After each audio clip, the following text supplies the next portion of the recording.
What if I told you your energy is too strong, so strong it pushes people away without you even realizing it? Shaolin masters say an overpowering aura can isolate you, attract the wrong attention, or even make others uneasy around you. Here are 10 undeniable signs your energy is too intense for most people, and how to balance it. Most people spend their lives trying to build strength, confidence, and presence. But Shaolin teachings reveal a hidden truth. Too much power in your aura can backfire. It's not about weakness, it's about harmony. If you've ever felt like people react strangely around you, distance themselves for no reason, or even challenge you unnecessarily, this isn't coincidence, it's energy. Today, we'll break down the 10 signs your aura is too powerful for the average person, and how to channel it wisely. People get defensive around you for no reason. You walk into a room, and something shifts. The air changes, the conversation takes a turn. Maybe someone throws a joke your way, but it's got an edge to it. Or a co-worker who's usually relaxed suddenly gets competitive, as if they need to prove something, and you're just standing there, not even saying a word. This isn't in your head. It's not paranoia. It's energy. When your presence carries a certain weight, people react sometimes before they even realize why. It's instinct. Human beings are wired to sense power, and if that power feels unanchored, uncontrolled, or just too much, it triggers something deep inside them, a survival mechanism. Because energy that isn't grounded feels unpredictable, and unpredictability that registers as a threat. But here's the thing, you're not the problem. The problem is the misalignment. A strong aura isn't bad, it's a force. But like any force, if it's not channeled, it spills over. It radiates in ways that make others uneasy. Even if you're not doing anything wrong, they don't know why they feel that way. So they fill in the blanks. Maybe they assume you're judging them. Maybe they think you're arrogant. Or maybe they just feel small in comparison, and that discomfort turns into defensiveness. So what do? The answer isn't to shrink yourself.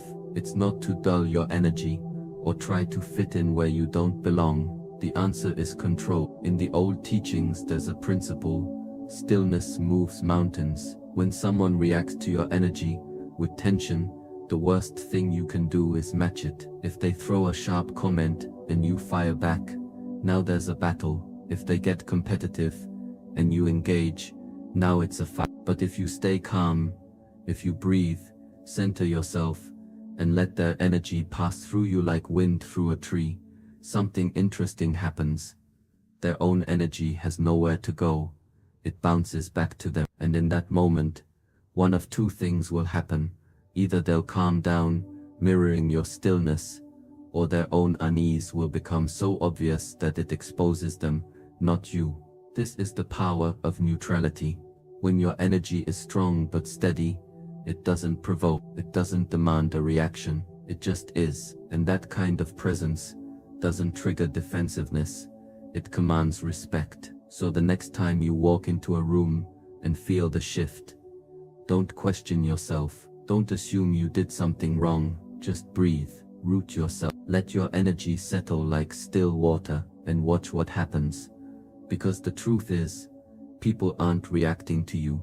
They're reacting to what your energy brings up in them, and that's not your responsibility to fix. Your only job is to remain unshaken. You attract extreme reactions, love or hate. There's no middle ground with you. People either adore you almost intensely, or they can't stand you, and they don't even know why. It's not about what you say or do, it's something deeper, something they can't explain.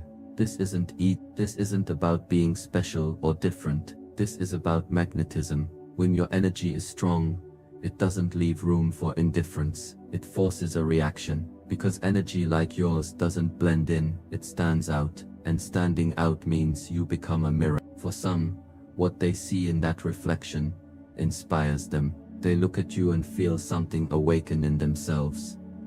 A possibility, a strength they didn't know they had. That's where the admiration comes from. It's not really about you, It's about what you represent to them. But for others, that same reflection is uncomfortable. It shows them what they lack, what they fear, what they've buried inside themselves, and because they don't want to face it, they turn that discomfort outward onto you.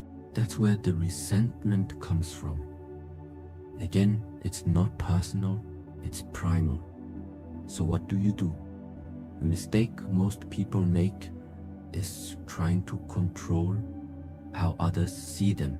If someone loves them, they cling to it.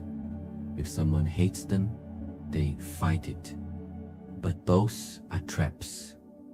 Admiration is fleeting. It's based on perception, and perception changes.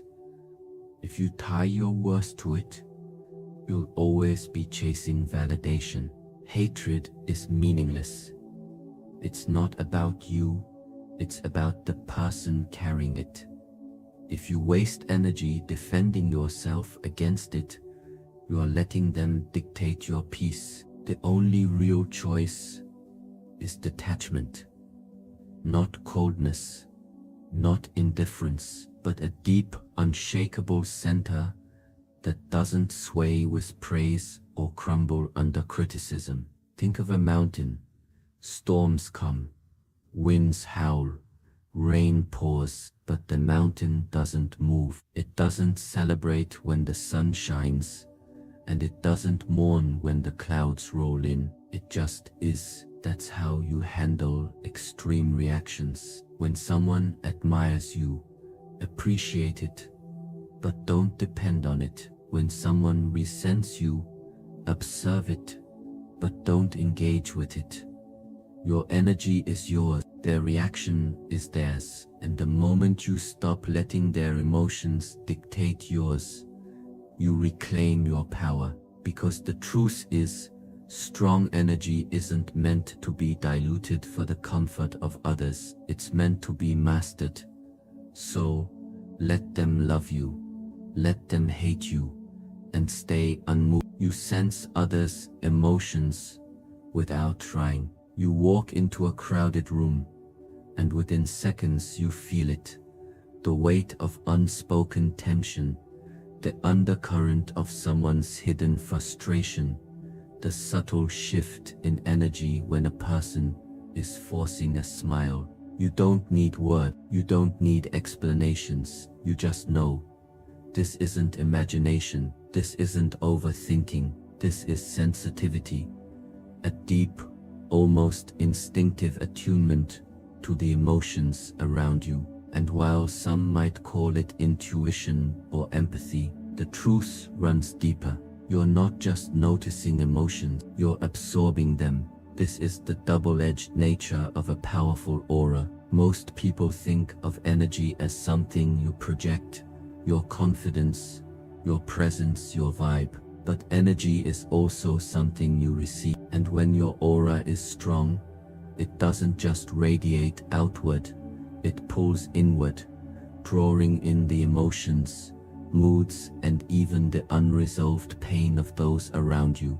That's why crowded places exhaust you. That's why being around certain people leaves you feeling inexplicably drained. It's not just social fatigue, it's energetic osmosis. You're carrying what isn't yours to carry. The ancient teachings recognize this as both a gift and a test. A gift because this sensitivity allows you to understand people in ways others can't. You don't just hear words, you feel intention. You don't just observe actions, you sense motivations. This is a rare kind of wisdom, one that can guide you in relationships, in decisions, in life. But a test, because without boundaries, this same gift becomes a burden. Absorbing too much of others' energy clouds your own. It distorts your emotions, making it hard to distinguish between what you truly feel and what you've unconsciously taken on. It's like drinking from a cup that's been passed around too many times.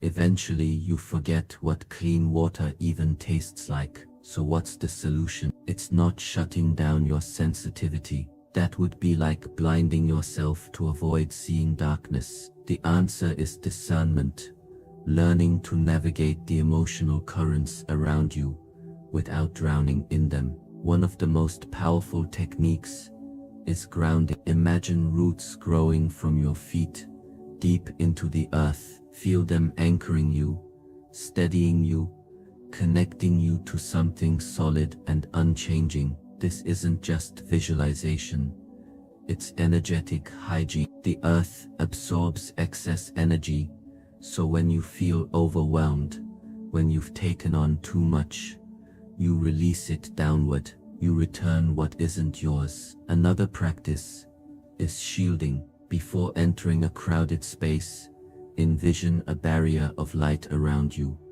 Not a wall but a filter. It allows you to perceive emotions without being consumed by them. You can still sense, still understand, but you don't become. And finally, there's the art of detachment. Just because you feel something doesn't mean you have to fix it. Just because you sense someone's pain doesn't mean you have to carry it. Compassion doesn't require self-sacrifice. Sometimes the most powerful thing you can do is observe without absorbing. This is the balance of a strong aura, to be open enough to understand, but closed enough to remain whole. Because the truth is, the world is full of emotions. Some will lift you, some will try to pull you under. Your responsibility isn't to change them, it's to navigate them without losing yourself. So the next time you walk into a room and feel the weight of unspoken feelings, remember, you are not a sponge, you are a mirror. Reflect, observe, but don't absorb. Your energy is yours, keep it that way. Animals and children are drawn to you. Dogs follow you without a command. Cats curl up beside you as if they've known you forever. Children, even the shy ones, lock eyes with you, stare a little too long, or reach out to touch your hand without hesitation. This isn't coincidence, this isn't random. This is energy. Animals and children don't filter the world through logic, through social conditioning, through the masks adults learn to wear. They operate on instinct. They sense what's beneath the surface, and when they're drawn to you, it's because they recognize something pure, something strong, something real. The old wisdom says that innocence recognizes innocence, not innocence as in naivety, but innocence as in truth. Animals and children respond to energy that hasn't been corrupted by pretense. They're drawn to those who carry a certain authenticity, a certain presence that doesn't hide, doesn't manipulate, doesn't play games. This is the confirmation of a powerful aura. But it's also a responsibility, because the same energy that attracts them also affects them. Children mirror the emotions of those around them. Animals respond to the subtlest shifts in energy. When you're calm, they're calm. When you're unsettled, they react. This is why, in the presence of the innocent, you must be mindful, not in the sense of walking on eggshells. Children and animals can sense forced behavior just as easily as dishonesty, but in the sense of alignment. If your energy is scattered, they'll feel it. If your energy is heavy, they'll carry it. So what do? First, recognize the gift. Not everyone experiences this. Some people spend their lives wondering why animals avoid them, or why children seem indifferent. If you have this pull, It's a sign that your energy carries a certain purity, a certain strength that resonates with those who haven't yet learned to doubt. Second, respect the connection. When a child hands you a toy, when a dog rests its head on your lap, when a cat chooses your lap over everyone else's, these are small but profound acts of trust. Honor them. Don't force interaction, but don't dismiss it either. Meet them where they are. And finally, protect it. The world is full of noise, of chaos, of energy that can distort even the strongest aura. If you want to maintain this connection, if you want to remain someone who attracts the innocent, you have to guard your own energy. Avoid unnecessary toxicity. Spend time in nature. Cultivate stillness, because the truth is, animals and children don't just see you, they feel you. And the moment your energy becomes something else, the moment it loses that authenticity, they'll sense it. So stay true, stay clear, stay open, and let those who recognize light always find it in you. You struggle with small talk. There's a certain kind of exhaustion that comes from conversations that go nowhere. The weather, the traffic, the surface level back and forth that feels like chewing on air.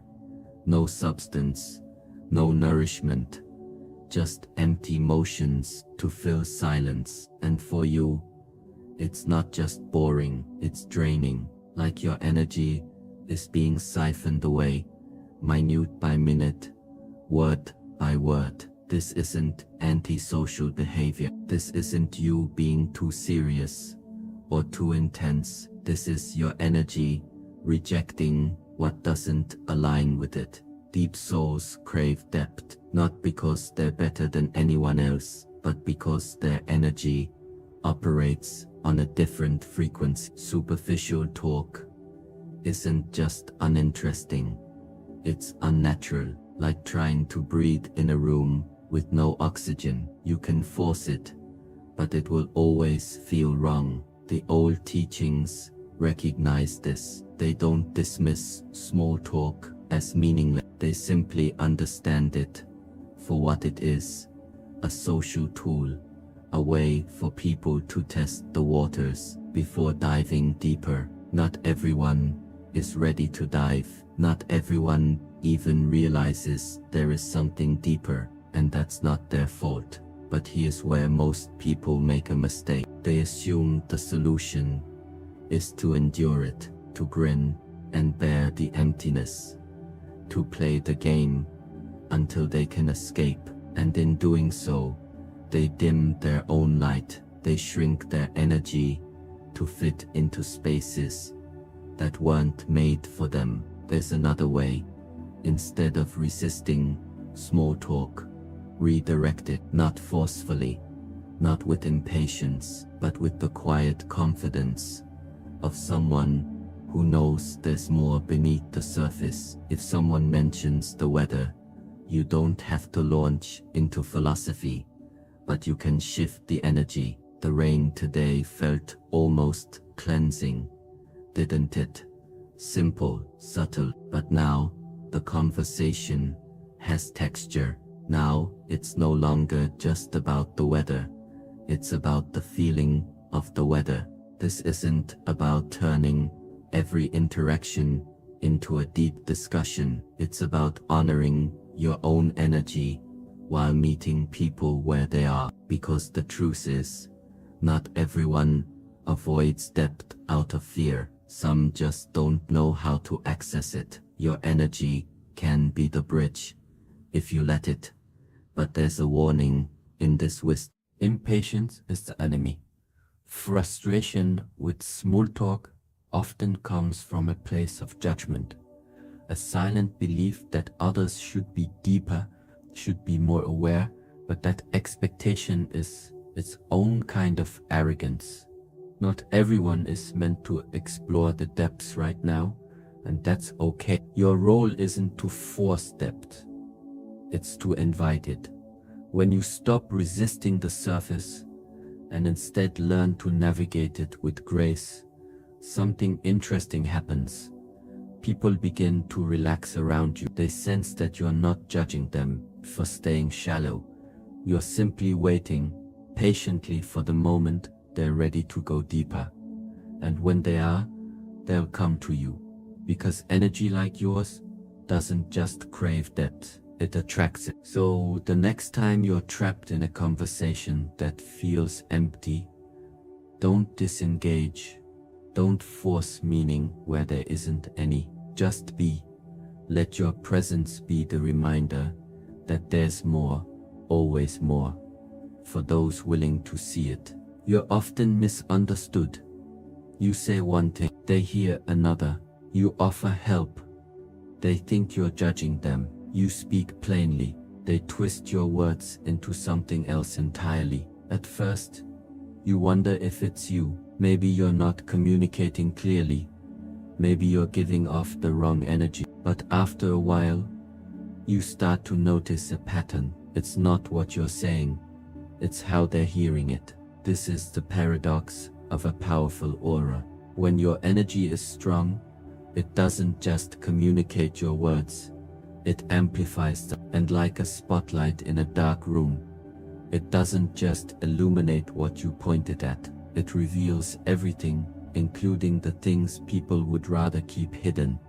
Their insecurities, their unhealed wounds, their secret fears. And when those things get exposed, people don't blame themselves, they blame you, because it's easier to say you're arrogant than to admit they feel small. It's easier to call you're intimidating than to face their own lack of confidence. It's easier to twist your words than to confront the truth those words reveal. This isn't about you, this is about them. But that doesn't make it any less frustrating. So what do you do? The first step is clarity. When your energy is strong, ambiguity is dangerous. The less you leave to interpretation, the less room there is for projection. Speak simply, directly, without room for hidden meaning. This isn't about dumbing yourself down. It's about removing the fog between your intention and their understanding. The second step is consistency. People misunderstand what they can't predict. If your words say one thing but your energy says another, confusion sets in. But when your actions, your tone, and your presence all align, there's less to misinterpret. Be the same person in every room, not because you're rigid, but because you're clear. And the final step, let go. No matter how clear you are, some people will still hear what they want to hear. Some will still project onto you, and that's not your problem to solve. You can't control how others perceive you. You can only control how you present yourself. So stop trying to explain. Stop trying to adjust.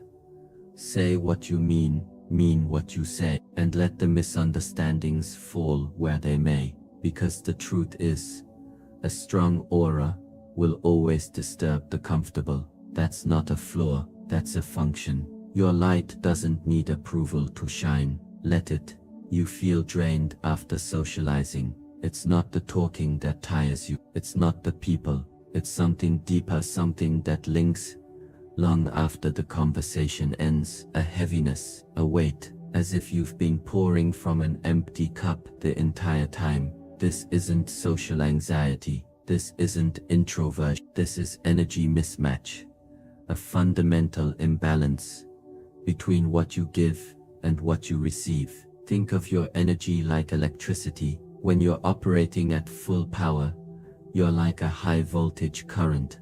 Strong, vibrant, capable of lighting up entire rooms. But when you connect to systems that aren't designed to handle that voltage, something happens. The energy doesn't flow, it drains, because instead of being met with equal force, your power has to downgrade itself just to make the connection work. You lower your frequency, you soften your edges, you become less of yourself so others can keep up, and that's exhausting. The old teachings recognize this phenomenon. They don't call it social fatigue, they call it energy leakage.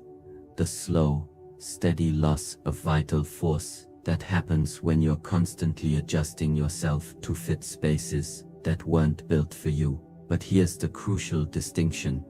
This isn't about people being less than you. This isn't about superior. This is about compatibility. Just as you wouldn't plug a high-powered device into a weak outlet and blame the outlet for not working, you can't blame people for not matching your energy. The problem isn't them. The problem is the connection. So what's the solution?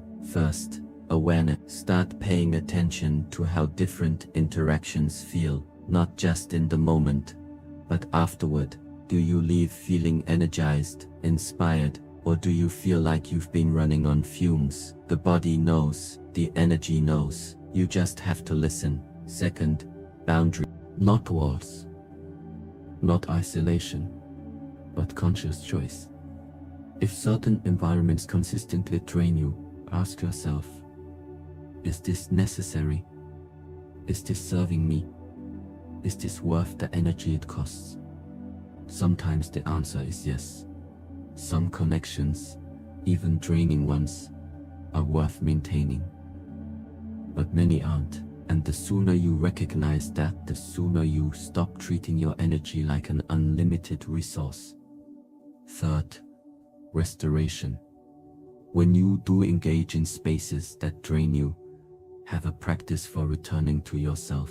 It could be as simple as 5 minutes of deep breathing, a walk in nature, a moment of silence to recalibrate. The key is to make it intentional. Don't just wait for the fatigue to pass. Actively reclaim what was lost. And finally, selectivity. Not every space deserves your presence. Not every conversation merits your energy. This isn't arrogance.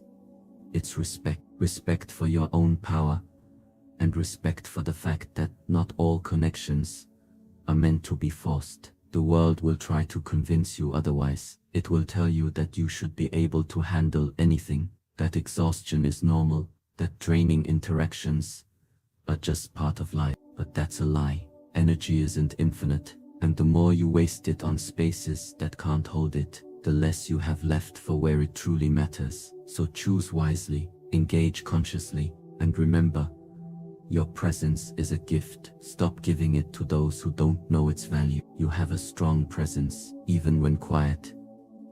You walk into a room and don't say a word, yet somehow people notice, not because you're demanding attention, not because you're making noise, but because something about you lingers in the air long after you've passed through. It's not what you do, it's what you are. A quiet intensity, a silent gravity, the kind of energy that doesn't need to announce itself because it simply exists. Undeniable and unmistakable. This is the paradox of true presence. Most people think presence comes from being the loudest, the most animated, the quickest to speak, but real presence, the kind that stays with people, the kind that leaves an imprint, doesn't come from doing, it comes from being, from a depth of energy so concentrated that it doesn't need to be performed. The ancient teachings understand this well. They don't train students to command attention, they train them to hold it, not through force, but through essence. Think of the deepest part of the ocean. The surface waves crash and foam, demanding to be seen, but the real power lies beneath, in the stillness, in the depth, in the quiet weight that moves entire currents without making a sound. That's what your presence is like. And because of this, people remember you, not because you entertained them, not because you impressed them, but because you affected them. Maybe they can't explain why, maybe they don't even realize it at the time, but something about the way you carry yourself, the way you listen, the way you occupy space, it sticks. This isn't ego, this isn't about being special, this is about energy so fully realized that it doesn't dissipate, it doesn't scatter, it stays intact, leaving traces wherever you go. But here's the thing about this kind of presence. It's not always comfortable. For you or for others. For you because it means you can't hide, even in silence. You're seen, even in stillness you're felt. There's no blending in, no disappearing into the background. Your energy announces you before you even open your mouth. For others, because presence like yours is a mirror. It reflects back what's real.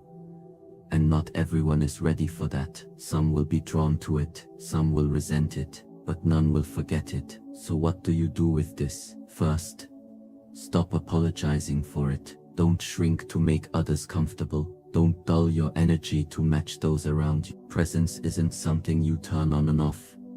It's who you are, and trying to suppress it is like trying to hold your breath indefinitely. Eventually you'll suffocate. Second, learn to wield it. Presence isn't just something you have. It's something you direct, like a beam of light. You choose where to focus it, on conversations that matter, on moments worth amplifying, on people who can meet it. This is why the old teachings emphasize control, not suppression.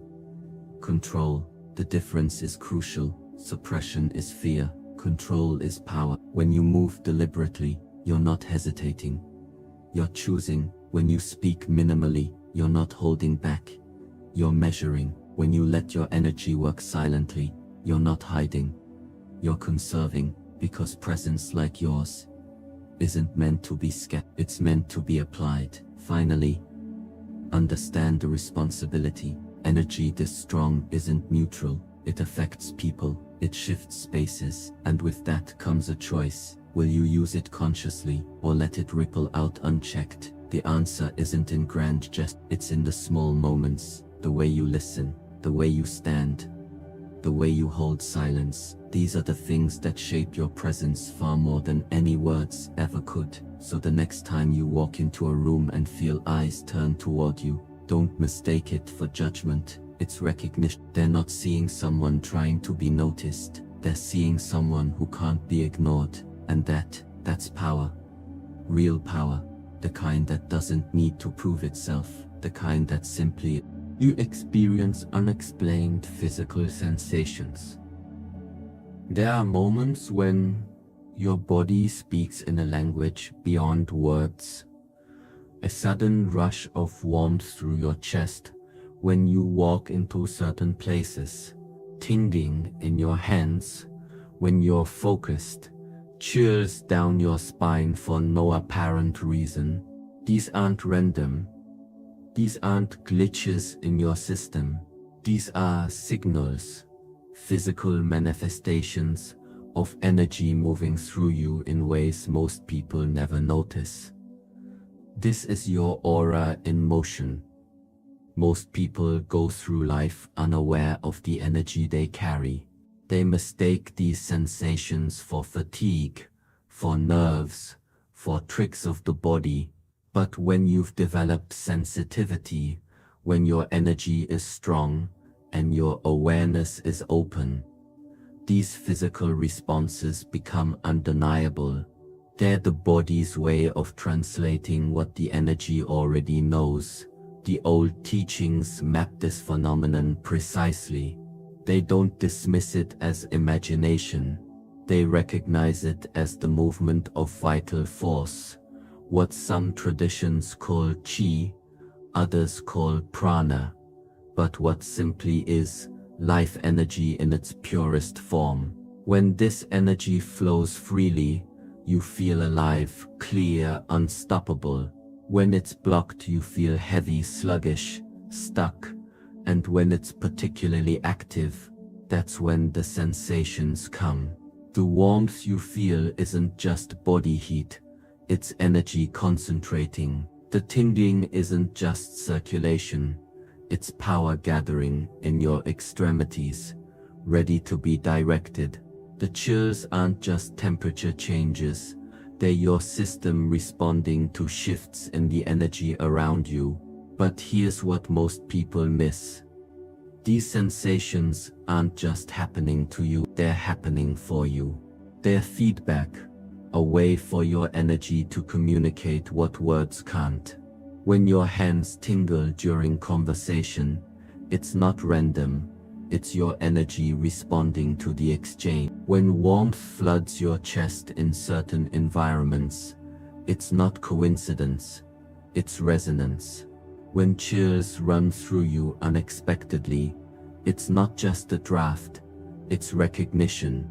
The key is learning to interpret this language, because once you do, you stop being at the mercy of these sensations and start working with them. The practices for this are ancient but simple. First, grounding. When energy feels too active, when the sensations become overwhelming, imagine roots growing from your feet into the earth. Feel the excess energy draining downward, leaving you centered and clear. Second, direction. Energy follows attention. When you feel it gathering in your hands, don't just notice it, use it. Extend your palms and visualize the energy flowing out as light. Or if you're practicing martial arts, channel it into your movements. Third, breath. The bridge between body and energy. When sensations arise, breathe deeply into them, not to control, but to align. This isn't about suppressing these experiences. It's about developing a relationship with them. Because the more you understand this language, the more you realize your body isn't just flesh and bone. It's an antenna, tuned to frequencies most people never notice. And these sensations, they're not glitches, they're messages, waiting to be heard. You're a natural leader, even if you don't try. It happens without effort, without planning.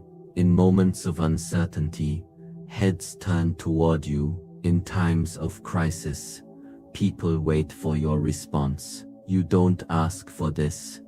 You don't campaign for it. It simply is. As natural as breathing, as inevitable as gravity. This isn't about charisma. This isn't about confidence. This is about energy that commands trust without demanding it. Most leadership is performance. People learn to project authority, to manufacture presence, to play a role they think others want to see. But your leadership isn't performed, it's recognized. Because when energy is strong enough, when it's clear enough, grounded enough, it creates a space others instinctively want to follow. The old wisdom makes a crucial distinction here. True leadership isn't about being in front, it's about holding space. Think of the eye of a storm. It doesn't try to control the winds around it. It doesn't struggle to maintain its position. It simply is calm, centered, unmoved, and by its very nature, it becomes the reference point everything else revolves around. That's what your energy does. In chaos, you become stillness. In confusion, you become clarity. Not because you're trying to lead, but because your presence is leadership. But this comes with a warning. Power like this is easily corrupted. The moment you start needing to lead, the moment your ego gets involved, the energy shifts. It goes from service to control, from holding space to demanding it. And people feel the difference, even if they can't explain it. This is why the teachings emphasize detachment, not indifference. Detachment, the ability to guide without clinging, to direct without forcing, to be followed without needing it. Because true leadership isn't about you, it's about what moves through you. When someone looks to you for direction, they're not responding to your personality, they're responding to the energy you carry, the clarity, the steadiness, the unshakable presence that says without words, this way. Your job isn't to manufacture that. Your job is to get out of its way, to keep your energy clean, to keep your intentions clear, and to let leadership happen, not because you're trying, but because it's what your presence naturally creates. So the next time people turn to you, don't question it, don't inflate it, just recognize it for what it is. Energy calling to energy, truth recognizing truth, and do what you've always done. Not lead, but be, the rest will follow. A powerful aura isn't a flaw, it's a force, but like a sword, it must be wielded with skill. Shaolin masters don't diminish their energy, they refine it. If you saw yourself in these signs, your task isn't to shrink, it's to align.